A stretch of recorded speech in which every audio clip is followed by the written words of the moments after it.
Hello, friends. Lemoni here again, and we have some big stuff to talk about, some huge things to get through, and I want to walk you through kind of what's going to change with healing, what's going to change with the meta, PvP. I want to focus on the big topics, and then I'll give a general overview of everything that's going to happen with the patch for 1.1 Into the Void. I know there's a lot of other content creators out there, but I want to make sure that our main topic of healing is covered properly so that all of you know how this is going to impact our gameplay, how the meta might shift, and what's all going to happen and how you can best improve your healing capabilities. But first, before we get into that, I want to change things up a bit and give you a little surprise.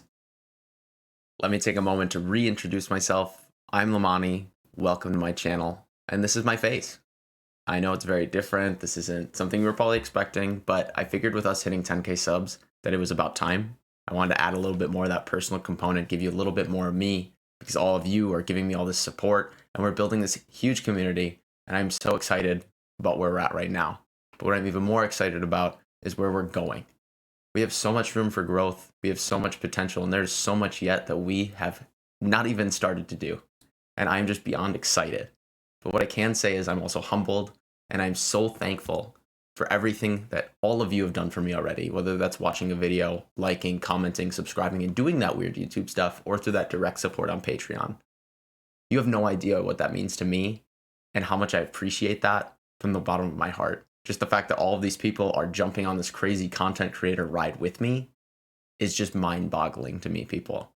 But I appreciate it, and I look forward to connecting with you even more, getting to know more of you, and doing more stuff like live streaming, and just even adding this camera component to everything we're doing. Regardless, we have a lot to talk about today, but I just wanted to take the time to say thank you. I wanted to show you my face. I hope you like it. And I wanted to give you a little bit more of Lemoni so that we can keep building in the future and doing incredible things together. So thank you, thank you, thank you. I appreciate you all endlessly, and I hope you enjoy my face in the videos from now on. So let me know what you think. Let me know. I want to hear it. I'm ready for it. And let's get back into the video. All right, so there's a couple main things I want to cover. One, obviously life staff and healing changes. Two, we're going to talk about the Void Gauntlet. Three, meta shifts. There's a lot going on with all the weapons. Four, PvP, and then I'll just give a general overview of everything else that has to offer in the patch. So obviously the big thing is Void Gauntlet's coming. This is going to be crazy. I'm super excited. I'm planning on, depending on when servers come up, possibly putting out my leveling location for the Void Gauntlet. I think I got a pretty spicy spot going. Anyway, first things first, we're going to be talking about the life staff. Life staff did receive a pretty hefty nerf. Now, what it does say is that in general, it's reduced base healing by 20% across the board to account for the increase in healing from equip load.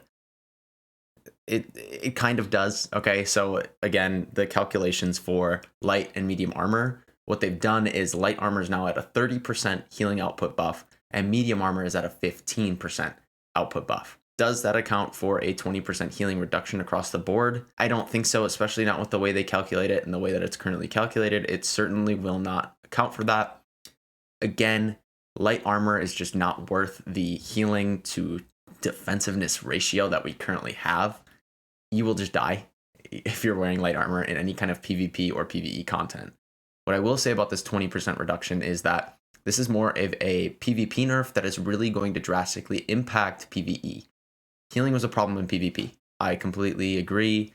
I completely will acknowledge that. But the 20% nerf that's coming across the board, well, it was to counteract the heavy armor PvP meta with a life staff where people just wouldn't die.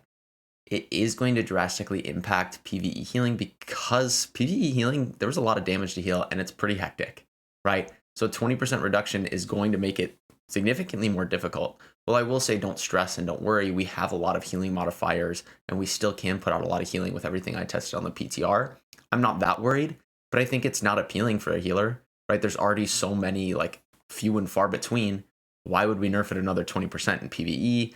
I do think the way that we need to do things in the future is we need separate PvP and PvE abilities for New World, something other MMOs do, and it works great. That way, we don't have to nerf everything so that we can fix one of the problems, right? And I think that's what we should be doing forward, and hopefully that's something they transition into. In general, what I'll say about this 20% reduction across the board, don't worry, don't sweat. We're going to be okay. It's not the end of the world. It is a lot, but you have enough healing modifiers and things you can do and ways that you can play better that you'll be okay. Something else I will say, not to, add insult to injury and pour some salt in the wound, Blessed is being nerfed as well, but that's a good thing and a bad thing, okay? So they're making the top end on Blessed, instead of like 15 to 30%, it's in this patch note, we'll talk about it, 15 to 30% extra healing. It's like 5 to 20 or 10 to 20, something like that. I don't remember. The top end and the bottom end were shifted down significantly to kind of coincide with all of these healing differences. Now, why is that a good thing? It means we can use more life staffs, right? There might be more opportunity to use a higher gear score life staff instead of my 525 the whole time. Maybe it's worth going and finding a 581 that drops, right? It's not just Blessed. Obviously, we want Blessed because why not? There's nothing else that's going to give us healing effectiveness, but it's not as much of a concern when it comes to a lower gear score item to a higher gear score item. So in general, don't worry, don't fret, take a breath and just deal with it, get used to it. We can still do it. I promise you. Don't just switch your class because of a 20% healing nerf. I promise it's going to be okay. What else changed? So we normalized all targeted healing spells and target lock-on to have a max range of 25 meters. That's fantastic. I don't know how many times I accidentally healed myself with the Sacred Ground because I was out of range. So this is nice. They also added out of range targeting functionality. So your group UI will actually change color. I love this. I was healing an arena last night, the Siren Arena. So I have some footage on that I can put out at some point. And I just kept healing myself because the way one of the mechanic works, it like drops a bunch of spears, but it targets the furthest person. So I was just taking everything. And because I was so far out of range, I couldn't drop my Sacred Ground or heal them with like a Light's Embrace because I was so far away. So keep that in mind. This is a great change. I really, really appreciate it. Now, what I wish they would do is just change targeted healing in general, but we take the little victories here. And then trying to cast a targeted heal out of range will display a target as out of range notification. I absolutely love that as well. I think this was big. Again, just so many times I accidentally healed myself. It was horrible. Let's see. Fixed an issue where targeted heals activated by using the ability key would not perform a direct heal on the intended target. I've had this happen too. Just nice to get some bug fixes there. The targeting system is a little buggy. It needs work. We all know that. Sacred Ground, just an issue with visual effects getting fixed. But then they reduced the effectiveness of Sacred Ground Fortify perk from 3% to 15 to 3 to 10.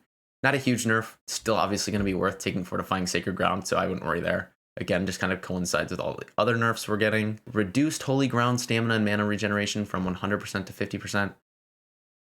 This is fine. It's not going to really impact your play drastically. You only got a somewhat marginal amount of mana back if you were just sitting in your Sacred Ground. Like, yeah, it was nice to have as far as stamina and mana regen. We're still getting 50%. So again, take the little victories. It's at least not nerfing like extra on Sacred Ground's healing effectiveness piece. There's worse things that could happen. Then just fix an issue that allowed healing from the skill to be stacked from multiple sources. This was something I was seeing. People who had different levels of Fortifying Sacred Ground, they could stack Sacred Grounds with other people and it would heal them both. Good bug fix in my opinion. It looks like Splash of Light, although it did get a 20% nerf as well. Every single healing ability did. Although it says all abilities got a healing decrease, it does kind of look like Splash of Light actually went back on their decrease. So it did go down 20% from 50 to 40 on the PTR, but then it looks like they buffed it up to 60. So I'm a little bit confused about the patch note itself. Maybe we got a Splash of Light buff, and maybe it just might be worth using in the meta. So I could see a potential shift here towards Splash of Light. Interesting enough. We'll have to see what this actually means. If this is a buff, actually not a nerf, and we'll have to clarify it later today. But otherwise, they increased the efficiency of Splash of Light's shared recovery from 3% to 5%. This was the mana back ability on the mastery tree. I don't think 3% to 5% is enough to warrant taking it because we can get so many different things. In general, though, it looks like there might actually be a buff to Splash of Light, which is kind of confusing to me because this is specifically saying Life Staff Splash of Light ability. Not a perk, not a mastery. So we'll look into that later. Who knows? You can run Splash of Light. I really enjoyed playing with it because it does have a 100-meter range and heals everybody in your team. Just doesn't heal very hard. That'd be a little OP. But I think we could maybe get some builds going where we use something like Sacred Ground, Light's Embrace, and then Splash of Light instead of Beacon, actually, to get more AoE healing capability. There's less margin for error because we don't have to hit our Beacon. We could just Splash of Light key and not have to worry about anything. Orb of Protection also got nerfed. Doesn't say it right here, but everything got nerfed. Just keep that in mind. It fixed an issue where shared protection effect was being refreshed by healing applied by Protector's Blessing. Okay. Mending protection. So this perk was kind of bad. It was just if your target didn't have any active buffs, they would get an increased heal. It was almost never because they always have buffs on them. Especially if you're a healer, you're going to have some kind of healing over time on them. But it now triggers if they're under 50% health. So good change for the perk. Will that change the meta? No.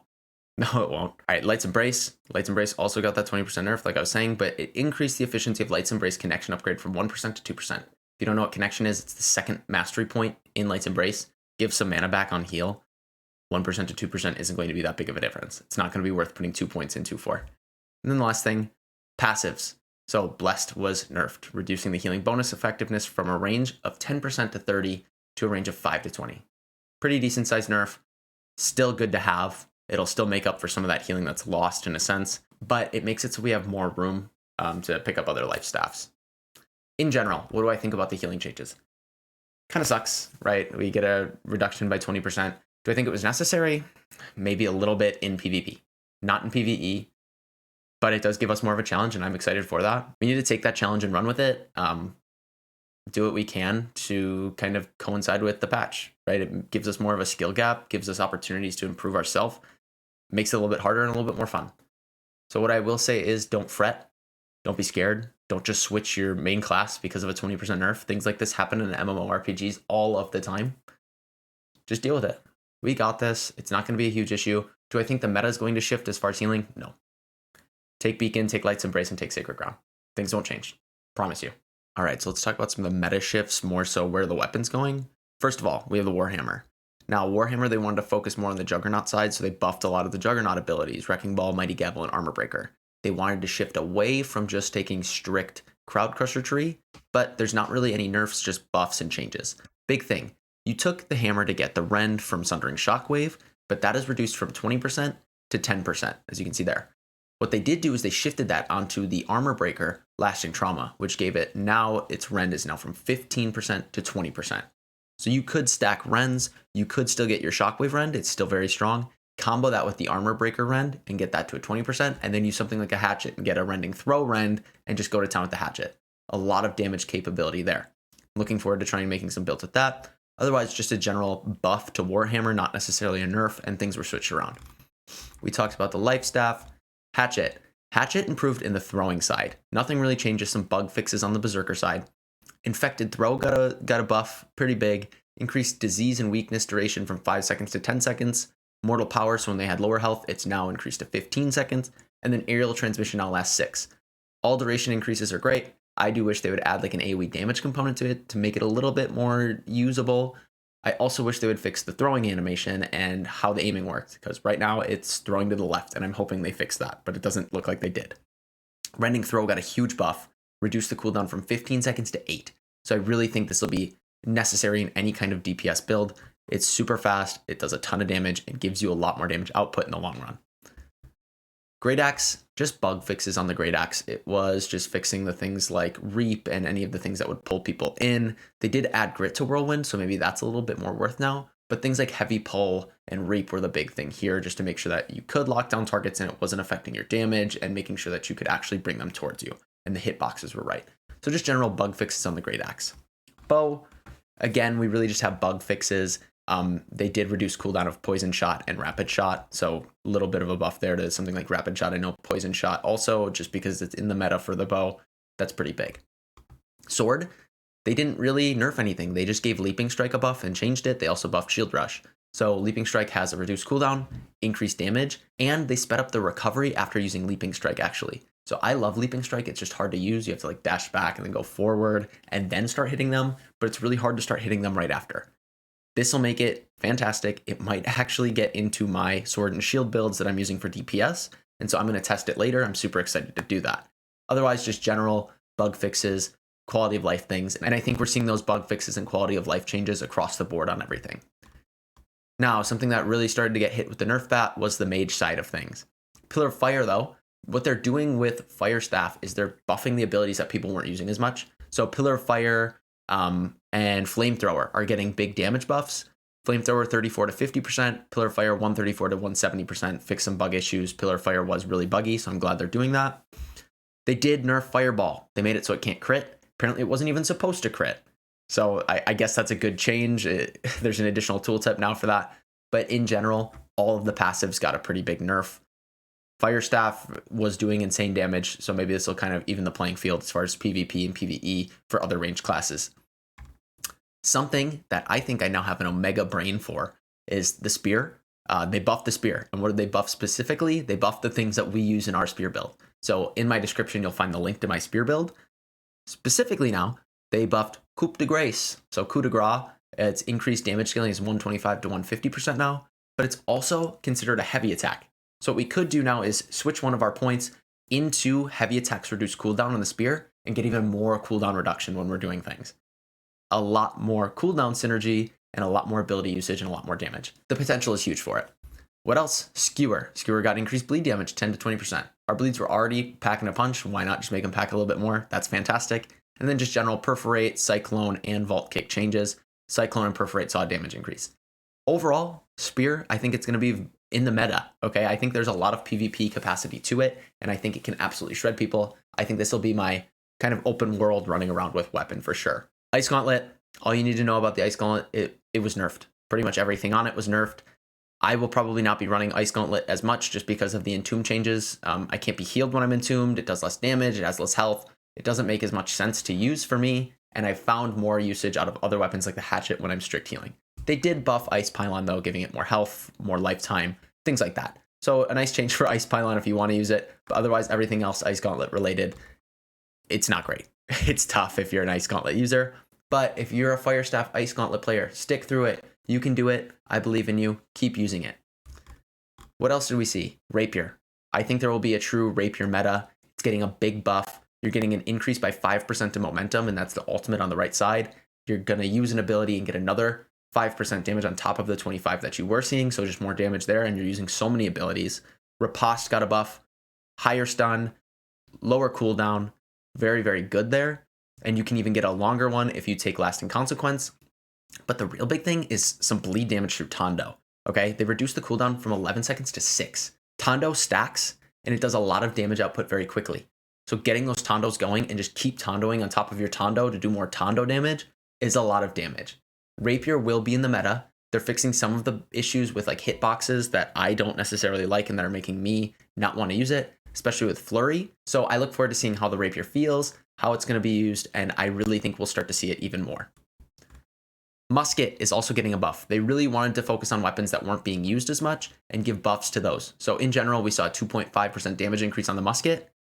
That's great, right? Musket needed some love. It's tough to use sometimes. It's great for PvP if you can get your shots off, and I think it's super fun, and I want to make a build for it. But this 2.5% damage is going to go a long way. And when you think more multiplicatively and additively, as damage is calculated, whatever it is. So as you take that 2.5% and apply in powers and do things like that, it's going to be a lot more in the long run. They fixed traps a little bit. Sticky bomb damage increased by 60%. That's pretty big. I'm thinking we can make like a Call of Duty build where we're throwing grenades and shooting people with a musket. We'll see what happens. Otherwise, just CDR, 18 seconds to 15 for stopping power, 15 to 12 for power shot, and 20 to 18 for shooter stance. Biggest thing I think I love from this is the change to shooter stance. It was so annoying to get in and out of. I think this change is absolutely necessary, and I'm really glad it's here. In general, we're seeing big buffs to something like Rapier, Musket, some buffs to Sword, some buffs to Hammer, or maybe more switches, and nerfs to the Mage side of things. I think in general, the meta is more going to shift towards using Musket and Rapier for PvP. There's a lot there, but I think the biggest thing and the coolest thing is for Spear. I'm really excited for the Spear, especially because of how we changed up our build. I don't think as many people realize how big this is, that this attack is considered heavy, and how much more cooldown that gives you, if you can hit it right. Skewer damage big. I'm excited to use the Spear more, but in general, I'm loving these meta switches, and I'm curious to see how things shape up in the live content patch. In general, though, I'll be using the Void Gauntlet, and so let's talk about that next. So, what is it?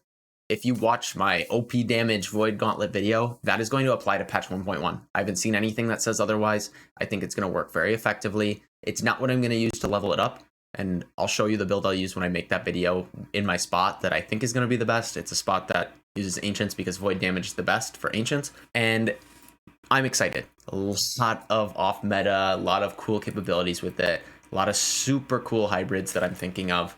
It's going to shine as a main damage dealer. It's going to shine as a huge healer support with all of its utility that it brings. But then I think it brings healing opportunity to a lot of classes that didn't have it.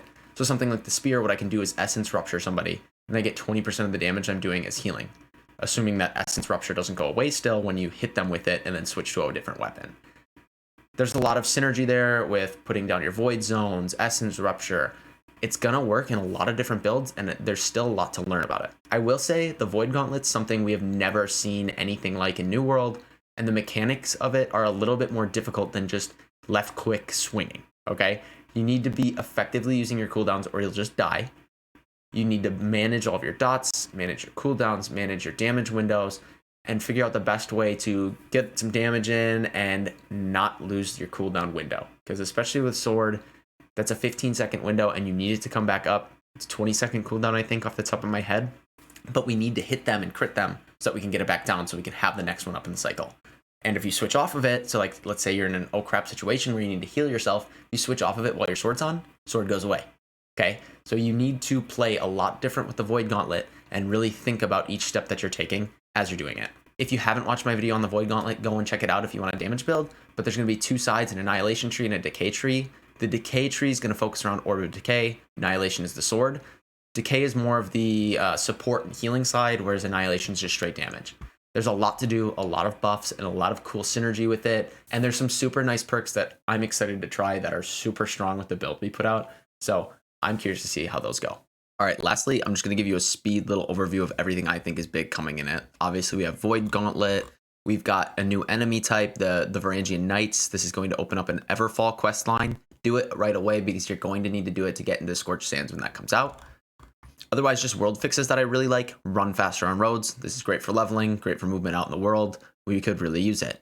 Biggest thing, PvP flagging. You will see so many more people PvP flagged. We now get 10% luck and 30% gathering luck. Huge. I'm excited for more open world PvP.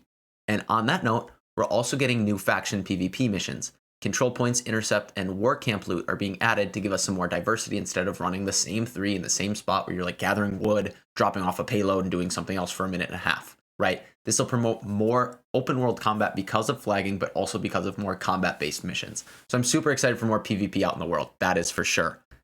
Other than that, I think the other big things, general combat changes like gear perks, a lot of those abilities like freedom, vigor, invigorate, the longer bleeds, longer weakness, longer CC things are all having increased durations and higher ranges. Same thing with leeching. Leeching is now on a 1% to 5% of the damage you deal, you'll heal back. So I could see this being used a little bit more. It does only apply on rings and weapons, and some ring with some leech on it might help with some additional healing in an expedition style setting. Other than that, equip load. Your light equip loads, you now get 30% bonus healing, and medium you get 15. Do I think it's going to be worth being in a light equip load? Absolutely not. You will get hammered and just annihilated. I will say I think you should be playing a medium and not heavy. That's my personal opinion. That's my preference. I highly suggest that. Are these a flat 30 and 15%? Not with how they calculate it. So it's not really going to make up a huge difference with what we all lose in healing. I still think it's important though. Otherwise, general bug fixes, things like that. I think the very last thing that we are wanting to talk about though is economy. So if you go to the very bottom of the patch notes, all the way down, we will get to economy. And so what is going to switch with the economy? Well, all of our trading posts are now linked. Do I think this is a good change? Meh, maybe a little bit. I think it gets rid of the cool being a trader to make more money kind of thing where you're going to where is there a tier 5 like Arcana bench and selling Arcana stuff there. I think that was a cool window to open up more opportunities for more gold. Do I think it's good and necessary though? Yes, I think as people take over places like Ebonscale or Reekwater, it gives you some more flow of gold so that you can actually maintain these places and make them viable for doing certain things. There wasn't much love if a faction owned a different place that wasn't like Windsward or Everfall, and it just didn't make sense. So I think connecting them is going to be great for the future of promoting other places and building up and playing in other places. Do I love it? I'm indifferent. I'm not a huge gold maker, but I think it does get rid of some of that cool trading potential. Other than that, reduced durability loss from PvP deaths is nice. Housing taxes are now due every 7 days instead of 5. Good changes there in my opinion. Last thing though, trade skills. We have a potion crafting update. There is a new Arcana crafting component. It's called Elkahest. I think I'm pronouncing that right. And you're going to use that to help craft healing and mana potions because they were more difficult to craft. That's what they said. I don't know, I didn't do much of the Arcana stuff. I haven't done much of my trade skills. I need to keep doing that. Other thing though is the way that luck worked for some of the gathering nodes. There was this bug where if you had too much luck, things wouldn't drop. If you didn't have enough luck, sometimes they would drop. It was weird. They're now defining this luck sweet spot that you have to be in to get certain rarity things, and they're fixing any luck related stuff. We're also just getting more luck from being able to PvP flag, so great things there. In general, that's what I all think is the best. I hope you liked everything I had to talk about. I think the biggest thing is the healing changes and the meta shifts for me, and I'm super excited for the Void Gauntlet. If you have anything else you want to talk about, hit me up in the comments. Join our Discord. Our Discord will be linked in the description. There's like 200 of us almost in there. It's been a great time. I love connecting with everybody, talking every day. It's been a blast. So come join us. Please continue to support. If you could keep doing that weird YouTube stuff, I would appreciate it. If you could like, comment, subscribe, and please ring that bell thing. I would just appreciate it from the bottom of my heart. If you want to support me directly, I do have a Patreon. It'll be linked in the description. I love interacting with people there and posting things about what I'm doing in my video making process. In general, though, that's all I have for you today. I gave you a little deep dive on the most recent patch, brought up the big points that I think were necessary to talk about, and I hope I gave you some clarity on the things that other people might not be addressing as in depth. I hope you enjoyed my face. This will be something that I'll continue to put in future videos, and I'm just glad that you were here today. Thank you for watching, thank you for listening, and thank you all for being you. I appreciate you all. Have a good day.